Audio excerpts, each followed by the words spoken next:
जिस तरीके से ताल ठोक रहे हैं हेमंत बिस्वा शर्मा कि हम तो पेड़ा बना देंगे, हम तो छोड़ेंगे नहीं, पाताल से ढूंढ के लेके आएंगे। मुझे तो लगता है कि इन्हीं का पागल, इनके दिमाग की हालत खराब हो चुके हैं। क्योंकि मुझे जो आसाम से खबर मिल रहा है ना कि ये रोज जाके मेडिसिन ले रहे हैं। हमारे वहाँ की जो विधायक है वो खुद अपने घर में जो काम करवाते हैं ना वो मुसलमान ही करते हैं। तो मामा मुझे कह रहे हैं कि तुझे क्या जरूरत है बीजेपी के विरोध में बोलने के लिए।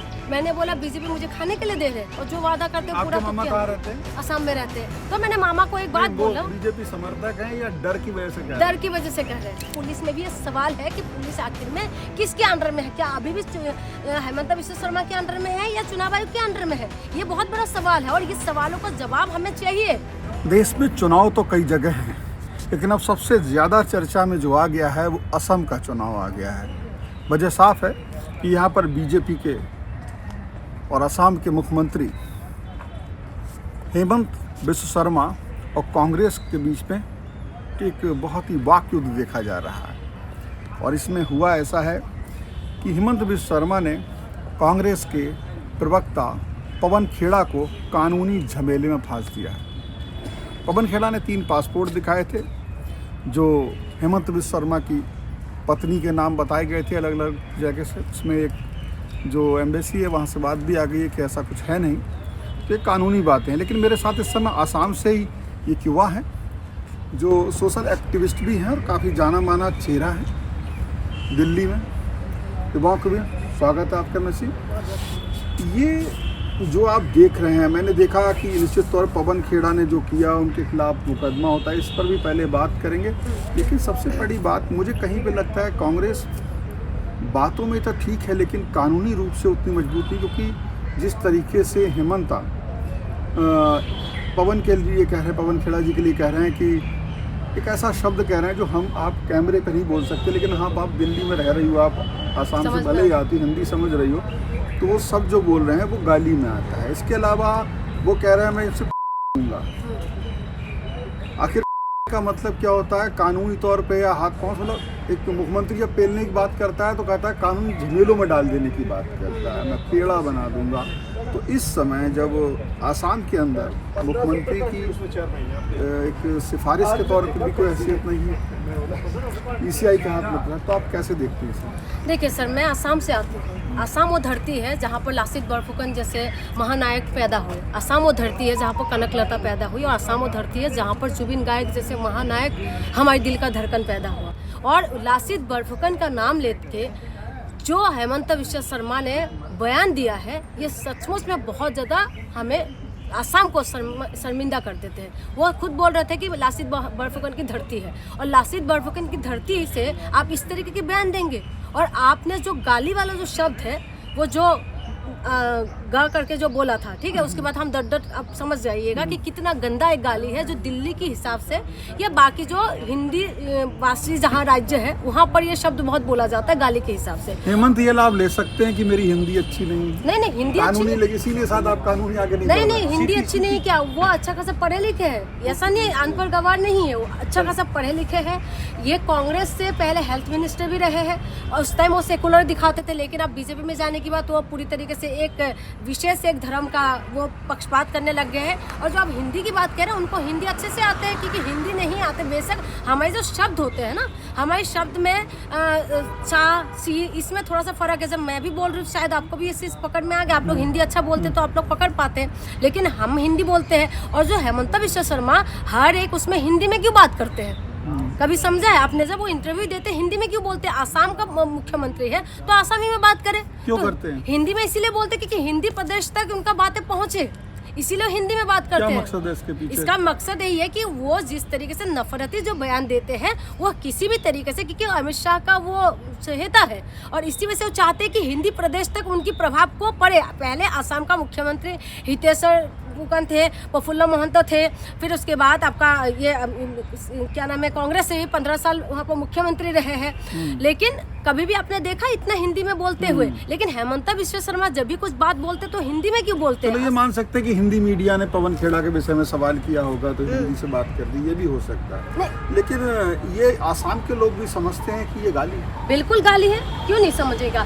सारे लोगों को नहीं समझ में आएगा, ये बात सच्चाई है। लेकिन हिंदी प्रदेश के अंदर और तमाम जिला में समझ समझ में आते हैं, हमें भी समझ में आते हैं, ये दिल्ली में रहने वाले असामीज को भी समझ में आ रहा है कि ये गाली है। चलो वो गाली, इतना गंदा गाली, आप बताइए चीफ मिनिस्टर जो संवैधानिक पद में बैठे हुए व्यक्ति, क्या ऐसा गाली देना चाहिए? और ये गाली जो आप दे रहे हैं, आप वहाँ की चीफ मिनिस्टर है, और चीफ मिनिस्टर हमारी सभी, आप लासित बरफुकन का नाम लेते हैं और उसके बाद उस धरती से आप कह रहे मैं इस धरती का बेटा हूँ। अगर उस धरती से आप बात करते तो हमारी उधर तो इतना गाली गलौज नहीं चलते।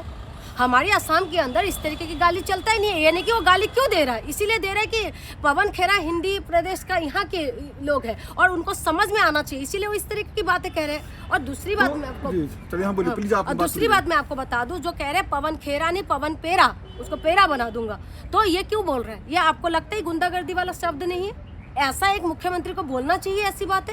आप, मैं बता दूं, आसाम के अंदर फेसबुक में लिखना मुश्किल है, आपको पता है? तुरंत वो एफआईआर कर देते हैं, तुरंत अरेस्ट करने का वो दे देते हैं। मेरी आंखों के सामने की बात है, मैं आसाम जहां से आती हूँ, वहाँ की जो विधायक है, मेरी आंखों के सामने कुछ लोगों को बुला के और वहाँ की विधायक के विरोध में थोड़ा सा कुछ लिख के दिया और उस पत्रकारों को मार मार के यहाँ की दांत निकाल दिया, दांत तोड़ दिया, और उसके बाद ये वो लगा दी, क्या नाम है, नेशनल सिक्योरिटी एक्ट लगा दिया।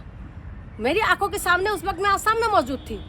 और इस तरीके से इन लोगों की गुंडागर्दी चलते हैं। और अगर आसाम वासियों को ये समझ में नहीं आ रहे हैं ना, तो उसके लिए मैं कुछ नहीं बोल सकती, क्योंकि मैं आसाम के लोग चाहते, बहुत नरम दिल के होते हैं आसाम के लोग। लेकिन हेमंता बिश्व शर्मा ने जिस तरीके की बयानबाजी दे रहे हैं, ये हमारी आसाम को शर्मिंदा कर रहे हैं। चलिए, बयानबाजी दे रहे हैं और शर्मिंदा कर रहे हैं, ये बोली की बात हो गई। लेकिन मैं थोड़ा सा आगे जाना चाहता हूँ कि बयानबाजी जब कई नेता देते हैं, मैं राहुल गांधी पे भी आऊँगा और दूसरे नेताओं, मोदी के लिए भी कहा, तो वो बात कानूनी पहलू उसने वो नहीं दिया। लेकिन यहाँ पर जब पवन खेड़ा ने जो भी किया, जो भी कहा, सही था गलत था, वो आगे जांच होगी, लेकिन उस पर कानूनी कदम तेजी से हिमंता उठाते हैं। तो आप जैसे युवा लोग जो सामाजिक जागरूकता रखते हैं, और आपका कभी कभी झुकाव मुझे थोड़ा सा कांग्रेस की तरफ भी लगता है, मैं वो भी गलत भी हो सकता है। नहीं, मैं झुकाव नहीं है, सच्चाई बोल रही हूँ। और सच्चाई ये है कि सत्ता से हमेशा सत्ता से सवाल होता है। देखिए, कांग्रेस सत्ता में तो है नहीं। अगर कांग्रेस सत्ता में होती तो हम कांग्रेस से सवाल करते। अगर सत्ता में बीजेपी है तो बीजेपी में सवाल करेंगे ना। बीजेपी बोलते थे रोजगार देंगे, बीजेपी ने बोला था महिला सुरक्षा करेंगे, बीजेपी बोल रहे हैं कि हम आपको आगे बढ़ाएंगे, बीजेपी तो बोल रहे हैं कि 2 करोड़ रोजगार देंगे, बीजेपी कह रहे थे महंगाई कम करेंगे, बीजेपी कह रहे स्मार्ट सिटी बनाएंगे, बीजेपी तो कह रहे हैं। हम बीजेपी से सवाल नहीं करके क्या कांग्रेस से सवाल करेंगे? तो और दूसरी बात, बीजेपी के जो नेता हेमंत बिश्व शर्मा हैं, अभी तक उनकी गाली के खिलाफ ना ही आप लोग कहते हो कि साहब ईसीआई के खिलाफ भी आप लोग बहुत जाते हो, तो जब इस समय प्रशासन, पुलिस सब ईसीआई के पास है, तो हेमंता ये दावा कैसे कर ले? हाँ, यही बहुत बड़ा पॉइंट है, यही मेन पॉइंट है जिसमें हमें आना है। ये पॉइंट ये है कि उन्होंने आसाम पुलिस भेजा, ठीक है, उन्होंने आसाम पुलिस का ताल ठोका। सचमुच में हमारी आसाम पुलिस में हमारी घमंड है, गर्व है हमें। लेकिन आसाम पुलिस इस वक्त जो पवन खेरा के पास पहुंचे हैं, वह जिस तरीके से काम कर रहे हैं, यानी कि अगर चीफ मिनिस्टर के अंडर में तो अभी नहीं है, अभी तो ये चुनाव आयोग के अंदर है। तो चुनाव आयोग के अंदर आसाम पुलिस आ चुके हैं, क्योंकि किसी भी राज्य में जब चुनाव होता है उसके बाद ये चुनाव आयोग के अधीन में हो जाते हैं, क्योंकि कल वहाँ पर वोटिंग है। आप बताइए कि इतना तुरंत पुलिस एक्शन ले रहे हैं। तो चुनाव आयोग के पास जवाब है ना कि हम तो जो है भी इलेक्शन के दौरान जो बातें झूठी बोली गई, किसी का अपमान किया गया, मानहानि की गई एक महिला की, जो उनकी पत्नी है, महिला की मानहानि, तो उस तरह की बातें की गई, भ्रष्टाचार के झूठे आरोप लगा जाए, मुकदमा दर्ज हुआ, हम तेजी से काम कर रहे हैं, उसमें चुनाव आयोग को कैसे ले पाएंगे? आपको अपने ही मुकदमा भी तो देना चाहिए, अपनी भी तो एप्लीकेशन किसी ने दी नहीं। क्या बैकफुट पे कांग्रेस? नहीं, कांग्रेस को बैकफुट पे नहीं आना चाहिए। मैं आपको बता दूं, जब आपने आरोप लगाया तो उसका सफाई भी दीजिए। कांग्रेस को भी पूरी तरीके से बैकफुट में नहीं आना चाहिए, कांग्रेस भी अपने सफाई दीजिए। लगता है बैकफुट पे आ रही है, बैकफुट में लग रहा है, क्योंकि अभी तक देखिए मल्लिकार्जुन खड़गे के पास गए हैं, मल्लिकार्जुन खड़गे ने भी कल प्रेस कॉन्फ्रेंस करके बोला है, लेकिन उसके बाद भी आपने देखा उनका बयानबाजी किस तरीके से हो रहा है। तो कांग्रेस को जिस हिसाब से स्टैंड लेना चाहिए, मुझे लगता है और थोड़ा सा और स्पीड से लेना चाहिए। लेकिन एक बात बताइए, कांग्रेस ने जो कर रहे हैं, थोड़ा सा मुझे भी लगता है कि कांग्रेस हल्का सा स्लो है, कुछ नहीं कर रहे हैं, जुबानी जंग से नहीं होगा कुछ भी। और दूसरी बात, जो बीजेपी एक्टिव हुआ है इस वक्त, जिस तरीके से पुलिस काम कर रहे हैं, तो पुलिस में भी ये सवाल है कि पुलिस आखिर में किसके अंडर में है? क्या अभी भी हेमंता बिश्व शर्मा के अंडर में है या चुनाव आयोग के अंडर में है? ये बहुत बड़ा सवाल है, और ये सवालों का जवाब हमें चाहिए कि पुलिस इतना तुरंत, और जिस तरीके से ताल ठोक रहे हैं हेमंत बिस्वा शर्मा कि हम तो पेड़ा बना देंगे, हम तो छोड़ेंगे नहीं, पाताल से ढूंढ के लेके आएंगे, इस तरीके से जो ताल ठोक रहे हैं। और जो बड़े बड़े, एक बात बताइए, मल्लिकार्जुन खड़गे जी इतना उम्र में भी बड़े हैं उनसे, 37 में बड़े, एटलीस्ट थोड़ा सा तो मर्यादा रख के बात करते। ये बिल्कुल ही सीमा ही क्रॉस कर गए, पागल कह दिया, बिल्कुल पागल बोला है, सबको पागल बोला है। मुझे तो लगता है कि इन्हीं का पागल, इनके दिमाग की हालत खराब हो चुका है। क्योंकि मुझे जो आसाम से खबर मिल रहा है ना कि ये रोज जाके मेडिसिन ले रहे हैं, ये रोज इनका बीपी हाई हो रहा है, इनकी तबीयत बिगड़ने लग जाते हैं। वो इस तरीके से हो रहा है कि इनका पूरी तरीके से हालत खराब हो रहा है, जो खबर हम लोगों को मिल रहे हैं। अभी मुझे एज ए जर्नलिस्ट मैं देखता हूँ तो जो कुछ देख रहा हूँ उससे मुझे पवन खेड़ा ज़्यादा घिरे हुए नजर। हालांकि मैंने वकीलों से भी बात की सुप्रीम कोर्ट के, तो मुकदमों की जो धाराएं हैं वो ऐसी नहीं है कि उनमें जमानत ना मिले, एंटिसिपेटरी बेल ना मिले, ये सब संभव है। मतलब कानूनी तौर पे तो बहुत ज़्यादा नहीं है, लेकिन मुकदमा होता है। उस तरीके से मुकदमे की बात करें तो अभी तक कांग्रेस, जो लिखा पढ़त वाली बात मैंने कही, तो क्यों नहीं जा, क्या पवन खेड़ा अकेले पड़ गए कांग्रेस में? इसमें पढ़ने के बाद देखिए, कोई सोशल ऐसा, जैसे आप सोशल एक्टिविटी वाली बात कह रहे हो, लेकिन कोई भी ऐसी संस्था, कोई भी ऐसी चीज़, मानवाधिकार या कोई कांग्रेस का कोई लीडर या पवन खेड़ा की तरफ से भी कहीं कोई इस मामले में जो हेमंत बिस्वा शर्मा पर कानूनी एप्लीकेशन नहीं दी गई है, ये गाली दे रहे हैं, ये कर रहे हैं, वो कर रहे हैं, या पेड़ा बनाने, किस तरीके से ईसीआई पर भी इतना कोई प्रश्न नहीं उठाया गया? अभी आपने पहली बार जरूर बात की। मैं आपको बता दूं, यूथ कांग्रेस ने प्रोटेस्ट तो कर रहे हैं इसके ऊपर, ठीक है, यूथ कांग्रेस ने आज प्रोटेस्ट किया है जो मेरी जानकारी में है। लेकिन जिस हिसाब से कांग्रेस को उतरना चाहिए, उस हिसाब से कहीं ना कहीं कमी है, अकेले लग रहे हैं, बिल्कुल अकेले लग रहे हैं। और इस वक्त कांग्रेस का कार्यकर्ता हो, कांग्रेस के बड़े बड़े नेता हो, इनको मैदान में उतर जाना चाहिए। क्योंकि उन्होंने जो शब्द यूज किया ना, दिल्ली वासियों तक ये मैसेज पहुंचाने के लिए इस शब्द का यूज किया कि तुम्हें हम गाली भी दे देंगे, तुम्हें हम कुछ भी बोल देंगे, लेकिन तुम्हारी बस की बात नहीं है। वो इसीलिए तो दिखा रहे। लेकिन कांग्रेस नेता को एक्टिव हो जाना चाहिए। और इसी वजह से मुझे ये लगता है कि आज इसीलिए कांग्रेस का दुर्दशा है। आज जो कांग्रेस इतना ज़्यादा कमजोर पड़ रहे हैं ना, कांग्रेस चीज़ों को वो नहीं कर पाते, पकड़ नहीं पाते, कहीं ना कहीं मुझे ऐसा लगता है। यूथ कांग्रेस, हालांकि कल भी जो अजय लाकड़ा है दिल्ली प्रदेश अध्यक्ष, वो भी घर पे जाके धरना प्रदर्शन किए थे, आज शिव ने भी किया है। तो ये हालांकि एक राजनीति का मौका भी है, लेकिन इसी तरीके से समर्थन भी होता है। लेकिन शोर शराबे के बाद में कानूनी तौर पे कमजोरी नजर आती है, बिल्कुल नजर आते हैं। और दूसरी बात ये भी है कि कांग्रेस को धरातल के अंदर काम करना जरूरी है, और इस वक्त लोग इनसे जुड़ने के लिए इच्छुक हैं। लेकिन इनकी बहुत सारी नेताओं के बीच में कमी है, लेकिन उसके बावजूद भी मैं कह रही हूँ, कांग्रेस ने देश को बहुत कुछ दिया है। और इसीलिए कहीं ना कहीं मुझे ऐसा लगता है कि जनता को भी ये समझना पड़ेगा, और ये गाली गलौज की राजनीति को खत्म करके कांग्रेस को मजबूत तरीके से इनका सामना करना चाहिए। अच्छा, आखिरी सवाल ये है, चूँकि चुनाव से जुड़ा हुआ, चूँकि आप आसाम से हो और मैं यहाँ बैठे आपसे कुछ इनपुट लेना चाहूँगा कि जिस तरह से हेमंत बिस्वा शर्मा ने एक बहुत प्रखर, तेज हिंदुत्व का चेहरा अपना बना लिया, कई जगह उनकी तुलना योगी से भी होती थी, और जिस तरह से तेज़ी से एक्शन की बात होगी, इस तरह बांग्लादेशी घुसपैठी, खासतौर से मुस्लिमों के लिए, वो मियाँ वाले मामले पर यानी सुप्रीम कोर्ट ने भी उस पर सवाल उठाया, तो उसका फ़ायदा आसाम की जो ढांचा है, सामाजिक ढांचा है, उससे मजबूत तो हुए हैं ना। वो पकड़ तो उन्होंने एक बड़े वर्ग को बनाई। बिल्कुल, ये बात आप सही बोल रहे हैं। क्योंकि देश के अंदर जो है, मैं आसाम की उस धरती से आती हूँ जहाँ पर हम लोग ज़्यादा मुसलमानों की, जो हमारी वहाँ की बांग्लादेश के साथ जुड़े हुए हैं, जो वहाँ पर बार बार ये इसके लेके आंदोलन चलते आए हैं। हम बचपन में छोटे थे या उससे पहले भी आंदोलन वगैरह होते रहते। लेकिन जो हेमंत बिस्वा शर्मा ने हमारे प्रदेश के अंदर जो काम किया है ना, ये पूरी तरीके से नफरत फैलाने वाले काम किए। तो वहाँ के जो हिंदुस्तानी मुसलमान है, कई लोग कहते हैं वो भी हेमंत बिस्वा शर्मा के पक्ष में, ये कितना सच है? नहीं, वो ऐसा कुछ बात नहीं। घुसपैठियों के खिलाफ, घुसपैठी के खिलाफ तो सभी है, आप भी होंगे घुसपैठी के खिलाफ। अगर आपके प्रदेश के अंदर, अगर आपके हमारे भारत देश के अंदर देश की बात करें, तो हमारे भारत देश के अंदर घुसपैठी आएंगे तो हम उसमें भी गुस्सा होंगे, और हमारी आसाम के अंदर घुसपैठी आएंगे तो घुसपैठी होता है। इसमें ना तो मुसलमान होता है ना तो हिंदू के मतलब है। अगर घुसपैठी कहीं भी किसी भी देश के अंदर से घुस रहा है तो हम उसकी खिलाफत तो होंगे। हमारे इधर जो मुसलमान है, दो मुसलमान होते हैं। एक तो हमारे उधर ये गोरिया मुसलमान बोलते हैं उसको, गोरिया मुसलमान। इसका क्या मतलब होता है? ये आसामीज का ही होता है, कह रहे कि इसका एक अलग होता है, वो गोरे होते हैं, तो इसलिए उनको गौड़िया मुसलमान, अच्छा, कलर की वजह से। जिसको उसको मियाँ बोलते हैं हमारे उसमें ना, तो वो गौड़िया मुसलमान होते हैं। तो उनसे एक हमारी असमीज लोग एक नॉर्मल सा उनके प्रति एक प्यार वो रहता है। वो असमीज मान लिया, उनसे असमीज। कोई घुसपैठिया वाली बात नहीं। घुसपैठी की बात नहीं, बाकी घुसपैठी के खिलाफ तो सबको होना चाहिए, ऐसा कोई क्यों होना लेकिन चाहिए? हेमंत बिस्वा शर्मा ने उसको कैश किया और कांग्रेस का कहीं ना कहीं उतना आक्रामक रवैया घुसपैठियों के पक्ष में खिलाफ नहीं रहा, ऐसा वहाँ की जो आवाम से कुछ ना कुछ इनपुट मिलती रहती मीडिया के माध्यम से। नहीं, मीडिया वालों की मैं आपको बात बता दूं, मीडिया का ये जो इन्हीं की भुइया जो है, इन्हीं की तो 3-4 चैनल तो इन्हीं का ही है। अब ये बताओ न्यूज़ लाइव जैसे चैनल इन्हीं का ही है, तो ये लोग आपको क्या दिखाएंगे? अगर मुख्यमंत्री का पत्नी का जो चैनल होगा तो उसमें मुख्यमंत्री का वाहवाही दिखाएंगे या यहाँ की गरीब जनता की परेशानी दिखाएंगे? मैं आपको बता दूं, मैं जहाँ से आती हूँ ना, वहाँ पर हॉस्पिटल सिर्फ 2 है, ठीक है, और वहाँ के आसपास की जो एरिया का है ना हॉस्पिटल बहुत दूर दूर तक है, और गांव के लोग हमारे इधर आते हैं और हमारे इधर भी अच्छा ट्रीटमेंट नहीं मिलते तो बाहर नौगांव जाना पड़ता है, नहीं तो गुवाहाटी चले जाओ। और जो गरीब लोग होता है उनका हाल बिल्कुल बेकार है, ना तो जनता वहाँ पर हॉस्पिटल में वोट देते हैं। लेकिन हिंदू मुस्लिम तो काम करता है। हिंदू मुसलमान, यही मैं कह रही आप हूँ। वैसे पूछ सकता हूँ आपसे, आप किस कम्युनिटी से आती है? आपका नाम जून है तो समझना मुश्किल होता है। जून मेरे पूरा नाम लगता है ईसाई है ऐसा? नहीं, मेरा नाम जून मोनी है। जून मोनी मतलब हमारे उधर चांद को बोलते हैं जून, तो मेरा मम्मी पापा ने इसलिए मेरा नाम जून। तो आप हिंदू कम्युनिटी? मैं हिंदू से हूँ, मैं ओबीसी उसमें हूँ, मैं हिंदू से हूँ, मैं आसामी से हूँ बिल्कुल।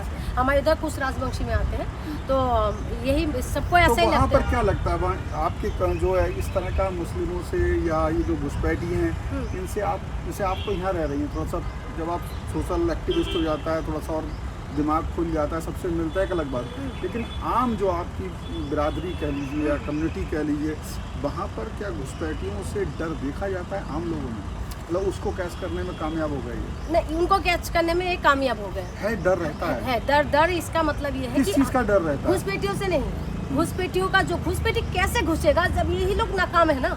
पहले कांग्रेस की सरकार थे, वो तो अब जो है उनकी बात करो, उनसे डर, कम्युनिटी में डर देखा जाता है? बिल्कुल दिखाए जा रहे हैं, बिल्कुल ये दिखा रहे हैं या डर है बाकी को कुछ ऐसा? नहीं, ऐसा कुछ नहीं कर रहे, लेकिन ये दिखा रहा है।